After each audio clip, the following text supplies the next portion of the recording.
Hello friend, success where में आपका स्वागत है। मेरा नाम है नितिन गुप्ता और आज का हमारा टॉपिक आरआरबी एनटीपीसी से रिलेटेड रहेगा। फ्रेंड, जैसा कि आप जानते हैं कि एएसएम पोस्ट के लिए जितने भी कैंडिडेट सिलेक्ट हुए हैं उनका एप्टीट्यूड टेस्ट होना है, जिसके बाद उन्हें एएसएम पोस्ट के लिए सिलेक्ट किया जाएगा। तो देख लेते हैं कि एप्टीट्यूड टेस्ट में या साइको टेस्ट में क्या क्या आएगा। चलिए शुरू करते हैं। देखिए, आज का हमारा टॉपिक है aptitude test for ASM post of RRB NTPC. इसके अंदर आपकी जो नए अपडेट्स आए हैं, जैसा कि आप जानते हैं कि आरआरबी एनटीपीसी ने आरडीएसओ की अपनी वेबसाइट का लिंक दिया था, जो हमने भी शेयर किया था आपको प्रीवियस वीडियोस में। तो उसमें आरडीएसओ में क्या क्या टॉपिक्स हैं, वही टॉपिक्स आपके मेन एग्जाम में आएंगे। ठीक है, इसके अंदर आपके 5 टॉपिक्स रहेंगे, जिसमें आपका intelligence test, attention test, spatial scanning test, information ordering test, personality test. Friend, जो आज का हमारा वीडियो बनाया गया है वो टोटली आरडीएसओ से रिलेटेड ही बनाया गया है। ठीक है, उस वेबसाइट में जितने भी आपके एप्टीट्यूड टेस्ट में आने वाले क्वेश्चंस है, उसी से हमने इस वीडियो को लिया है। बस डिफरेंस इतना है कि आप वहां पर क्वेश्चंस को करने से पहले समझते थे और हो सकता था कुछ कैंडिडेट्स को वो समझ में नहीं आया हो कि आखिर क्या क्या करना है। ठीक है, आज का हमारा वीडियो इसी से रिलेटेड रहेगा कि आपको कोई भी टेंशन नहीं होगी, कोई भी दिक्कत नहीं आएगी। हम आपको सभी तरीके के क्वेश्चंस बताएंगे कि किस तरीके से आपको वहां पे सॉल्व करना है। ठीक है, तो आज हमारा वीडियो इसी से रिलेटेड है। अगर अभी तक आपने हमारे चैनल को सब्सक्राइब नहीं किया फ्रेंड, तो प्लीज हमारे चैनल को सब्सक्राइब कीजिए, क्योंकि इसी से आपको हमारे चैनल्स के अपडेट्स मिलते रहेंगे। ठीक है, तो इसमें हमारे जो आएंगे 5 टॉपिक, वो आपके इंटेलिजेंस टेस्ट रहेगा, अटेंशन टेस्ट रहेगा, स्पार्टी स्कैनिंग टेस्ट रहेगा, इंफॉर्मेशन ऑर्डरिंग टेस्ट और पर्सनैलिटी टेस्ट। ठीक है फ्रेंड, नेक्स्ट बात करते हैं कि क्या क्या आएगा इसके अंदर। जैसे देख लीजिए, इंटेलिजेंस टेस्ट के बारे में बात करें तो जैसा कि अभी आरडीएसओ की वेबसाइट पे आपने देखा होगा, ठीक है, जिससे खोल के देखिए उस वेबसाइट को। इंटेलिजेंस टेस्ट में 10 क्वेश्चंस थे। ठीक है, 4 मिनट्स का टाइम दिया गया है हर उसमें। ठीक है, तो इसमें इंस्ट्रक्शन इस तरीके से दिया हुआ है। This is the test of intelligence consisting of 10 question. Each question consist of 5 figure. 4 of the following are similar in a certain way where one is different from others. मतलब कि आपको यहाँ पे ऑड वन आउट निकालना है। ठीक है, किस तरीके से निकालना है, आप चाहे अगर इसे हिंदी में पढ़ना चाहते हैं तो हिंदी में ये दिया गया है। आप वीडियो को पॉज करके भी इस चीज को समझ सकते हैं। ठीक है, if you can not understand in English, तो आप हिंदी में भी समझ सकते हैं इस चीज को। तो उसे कहते हैं इस तरह। अब बात करते हैं एग्जाम्पल की। जैसे कि आप यहाँ पे देख पाएंगे आरडीएसओ की वेबसाइट्स पे एक क्वेश्चन इस तरीके से दिया गया था।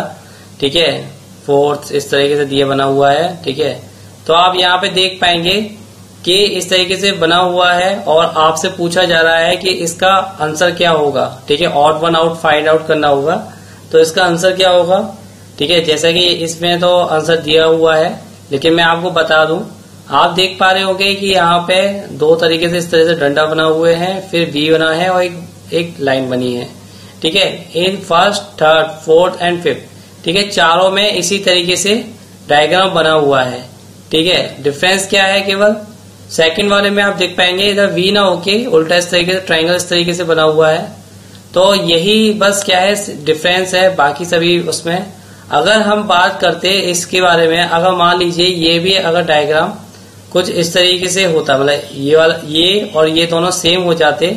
ठीक है, या फिर ये आप इसे छोड़िए, आप देख पाएंगे अगर दूसरे तरीके से देखना चाहें तो थर्ड और फोर्थ दोनों सेम है और फर्स्ट एंड फिफ्थ दोनों सेम है। तो इस तरीके से भी आप देख सकते हैं कि सेकंड है वो डिसिमिलर है, यानी ऑड वन आउट है। ठीक है, तो इसलिए आपका आंसर क्या हो गया, सेकंड। ठीक है, अब बात करते हैं, एक और एग्जांपल लिया हुआ है। देखिए, आप यहाँ पे देख पाएंगे 2 सर्कल्स हैं। ठीक है, अब आपको इसमें ऑड वन आउट निकालना है। आप यहाँ पे देख पाएंगे कि दोनों सर्कल्स इन 4 फिगर्स के अंदर, ठीक है, फर्स्ट, सेकेंड, थर्ड और फिफ्थ। ठीक है, इन चारों डायग्राम में आप देख पाएंगे कि एक सर्कल दूसरे सर्कल को टच कर रहा है। केवल एक जो 4th वन है, ठीक है, ये इसके अंदर आप देख पाएंगे कि दोनों सर्कल अलग अलग हैं। ठीक है, इसका मतलब आपका आंसर ये क्या हो गया, ऑड वन आउट। तो ये आपका आंसर 4th हो गया। ठीक है, नेक्स्ट बात करेंगे अटेंशन टेस्ट के बारे में। ठीक है। अटेंशन टेस्ट के लिए यहाँ पे आपके 10 क्वेश्चंस दिए हुए थे और टाइम इंटरवल 3 मिनट्स दिया था। अगर आपको वहां पर अच्छा स्कोर करना है, क्योंकि इसके आपको पता है जैसा कि साइको टेस्ट के आपके 30% मार्क्स जुड़ने हैं, तो आपको स्कोर भी अच्छा करना होगा। तो आप प्रैक्टिस कीजिए। हमारी कोशिश रहेगी कि आपको बिना किसी कोचिंग जाए, ठीक है, आप यहां से ही सब कुछ सीख लें। जैसा कि आप देख पा रहे होंगे, हमने DMRC के भी SCY-TO के लिए भी साइको टेस्ट के वीडियोस निकाले थे। और आप अगर हमारे उस वीडियोस में अगर कमेंट देखना चाहेंगे, तो जो लोग सिलेक्ट हुए थे उन्होंने बहुत अच्छे हमें रिव्यू दे रखे हैं, ठीक है। आप चाहेंगे तो हम उसके लिए भी अलग से एक वीडियो बना के आपको शो कर पाएंगे।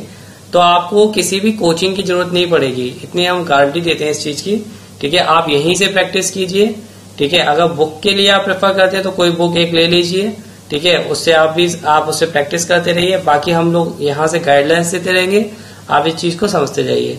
अब देख लेते हैं अटेंशन टेस्ट में क्या है। This is the test of selected attention. There are 10 question, ठीक है। Each question consist of a row of digits. Your task is to add odd numbers and indicate which of the 5 options show the correct sum। ठीक है, इस चीज को समझिए।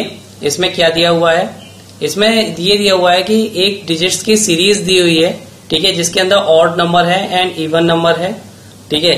जैसे कि आप ये सीरीज देख पा रहे हैं पूरी की पूरी, यहाँ तक 4 से लेकर पूरे यहाँ सीरीज 6 तक, ठीक है। इसके अंदर ऑड नंबर कौन कौन से दिए हुए हैं, यहाँ पे मेंशन कर दिया गया 1 3 5, ठीक है। और यहाँ पे क्या दिया 2 4 6, ठीक है। तो यहाँ पे बोला गया है कि while adding even number are to be ignored, ठीक है। यानी कि यहाँ पे ही आपको क्वेश्चंस दे दिया गया है कि अगर your task to add odd number, ठीक है, जितने भी क्वेश्चंस हैं उसमें आपको ऑड नंबर्स को फाइंड आउट करके उसको ऐड करना है, ठीक है। और जितने भी जो इवन नंबर्स हैं उसको आपको डिस्कार्ड करना है, उनको छोड़ देना है, ठीक है, इग्नोर करना है। तो इस तरीके से आपको क्या करना है, आपके सामने कंप्यूटर स्क्रीन होगी, आपको अपने माउस से ही यहाँ पे फोकस करते हुए इस तरीके से आइएगा 3, इस तरीके से 3 आप याद माइंड में रखिए। फिर आगे बढ़िए 3 and 3 6, ठीक है। उसके बाद फिर आगे बढ़िए 6 + 1 7, उसके बाद आगे बढ़िए 7 + 5, ठीक है 12। उसके बाद फिर आगे बढ़िए, देखिए यहाँ तक नहीं, फिर इसका 3 ये रहा, ठीक है। 12 + 3 15, ठीक है। उसके बाद आगे बढ़ेंगे तो 1 16, उसके बाद आगे बढ़ेंगे 16, उसके बाद फिर यहाँ पे 5, 16 + 5 21, ठीक है। आगे बढ़िए 3 24 और आगे बढ़ेंगे तो 1 यानी 25। टोटल आपको आंसर आपका मिल गया 25, क्योंकि आगे और कोई और डिजिट नहीं है। तो इस तरीके से आपको मिल गया कि जो आपका आंसर है ए, वो आपका 25 आंसर हो गया। नेक्स्ट की बात करें, नेक्स्ट आपका है स्पार्डियल स्कैनिंग टेस्ट, ठीक है। इसमें क्या था, इसमें आपके 20 नंबर्स ऑफ क्वेश्चंस दिए हुए हैं और 20 नंबर ऑफ क्वेश्चंस 4 मिनट्स के अंदर आपको ये करने हैं। ये बहुत ही ज्यादा सिंपल भी है और थोड़ा सा अगर किसी ने प्रैक्टिस नहीं करी तो उसके लिए टाइम टेकिंग भी है, ठीक है। स्पार्डियल स्कैनिंग टेस्ट कुछ नहीं है, इसमें आपको शॉर्टेस्ट पाथ फाइंड आउट करना होता है। आप चाहे तो पढ़ सकते हैं instruction. This test measures your ability to find the shortest possible route between any two locations represented by alphabet from A to Z. You will be shown a map where dark line indicates street, ठीक है। The circle represent barrier which are not to be crossed, ठीक है। अब मैं इसको आपको सीधी भाषा में समझा देता हूँ, ठीक है। आपको पढ़ना हो तो आप वीडियो को पॉज करके आप इसको पढ़ सकते हैं। देखिए इस चीज को समझिए। देखिए ये इस तरीके से एक आपको चार्ट दिया हुआ है, इस तरह से बना हुआ, ठीक है। यहाँ पे आपको क्वेश्चंस दिए हुए हैं, इसके अंदर जितनी भी ये डार्क ब्लैक लाइन है, ठीक है, जितनी भी डार्क ब्लैक लाइन दी हुई है इस तरीके से, वो सारी की सारी आपके पाथ को शो करती है, ठीक है। और जितने भी ये बबल्स टाइप से दिए हुए हैं, ये आपके स्टॉपर हैं, ठीक है, या फिर आप बोल सकते हैं बैरियर बोल सकते हैं इसको, कि अगर आपको ए से जेड पे जाना है तो आप ऐसे करके नहीं जा सकते क्योंकि बैरियर लगा हुआ है, ठीक है। दूसरे ये 9 5 6 1 ये सब चीज जो दिए हुए हैं ये हाउसेस दिए हुए हैं, ठीक है। मतलब कि अगर आप रूट जाएगा, ठीक है, आपको कोई भी रूट जाएगा तो आपको ये देखना है कि आपके उसमें होम में मतलब कौन सा होम पड़ रहा है, ठीक है। तो आपको इतना देखना है। ये जितनी भी लाइन से आपको समझ में आएगी वो सब रोड्स हैं, ठीक है। और आपको देखना हो क्या क्या है इसमें आपको the shortest route will always pass by only one house, ठीक है, इस चीज को आपको ध्यान रखना है। The same house can fall in more than one route, ठीक है। If a route touches only the corner of a house then it will not be counted, ठीक है। अगर कॉर्नर को अगर टच करे हाउस को तो फिर उसको आप इग्नोर करेंगे, ठीक है। अब आप इसको देख लीजिए। देखिए इसमें क्या है, आपको क्वेश्चंस आएंगे जैसे क्या है A to Z, ठीक है। गुजरा हुआ मकान आपसे पूछा जाएगा, ये एग्जाम्पल दिया हुआ था, मैंने जस्ट उसको कट पेस्ट किया है यहाँ पर, ठीक है। तो मैं आपको यहीं से समझा देता हूँ कैसे किया गया है ये क्वेश्चंस।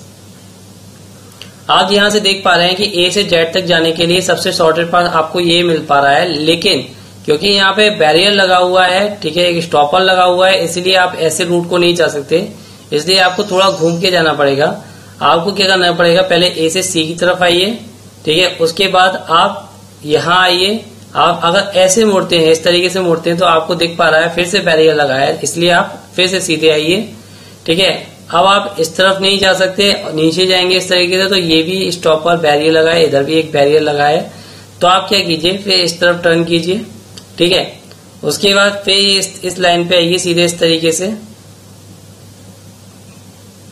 सॉरी इसे कहते हैं। फिर आप इस तरीके से आएंगे तो आप देख पाएंगे यहाँ पे एक 6 पड़ जाएगा, ठीक है। फिर इसके बाद यहाँ जाएंगे तो फिर यहाँ पे आपको 1 पड़ जाएगा। इस तरीके से आप देख पाएंगे कि आपको 2 रूट्स मिल जाएंगे, सॉरी 2 रूम मिल जाएंगे। लेकिन अगर आप क्या करते हैं, A से C पे आते हैं, C से फिर से सीधे चलते ले जाते हैं और यहाँ तक आते हैं, ठीक है, तो आप देख पाएंगे कि उसे कहते हैं आपको फिर यहाँ पे कोई बैरियर नहीं मिलेगा और सीधा आप Z पे पहुंच जाएंगे। मैं आपको यहाँ पे रूट बना देता हूँ, ये C तक आएगा पर्सन, ठीक है, इधर से सीधे सीधे इस तरीके से जाएगा, ये इस तरीके से जाएगा और फिर Z पे जाएगा, ठीक है। एक दूसरा तरीका क्या बन सकता था कि अगर हम बनाते तो हम एक इसे यहां से इस तरीके से टर्न करते, फिर इस तरीके से जाते, ठीक है, फिर इसे इधर से जाते, तो आप देख पाएंगे कि आपको 6 और 1 2 रूम मिल जाते जो कि हमारे क्वेश्चंस के आंसर्स को गलत कर देते, ठीक है। इसलिए हमारा जो शॉर्टेस्ट रूट क्या होगा वो यही होगा जिसमें आपको केवल एक ही मिल पा रहा है। तो आपका आंसर क्या हो गया, फर्स्ट। नेक्स्ट क्वेश्चन की बात करें, मैं इसको हटा देता हूं, हाँ, अब फिर से देख लीजिए इसको। नेक्स्ट क्वेश्चन की E to S, E ये रहा, ठीक है, S आपका S कहां पर है, S ये रहा, ठीक है। अब इसके बीच में शॉर्टेस्ट पाथ फाइंड आउट करना है, ठीक है। इसमें तो कुछ भी नहीं है, बहुत सिंपल दिया हुआ है।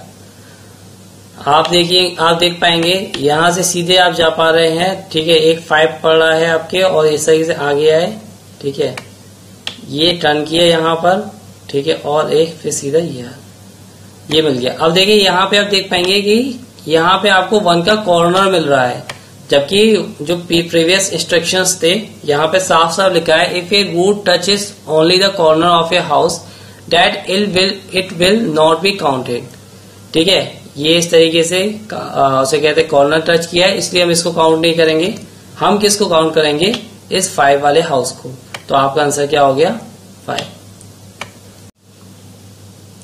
ठीक है। आई थिंक आपको ये चीज समझ में आ गई होगी, ठीक है।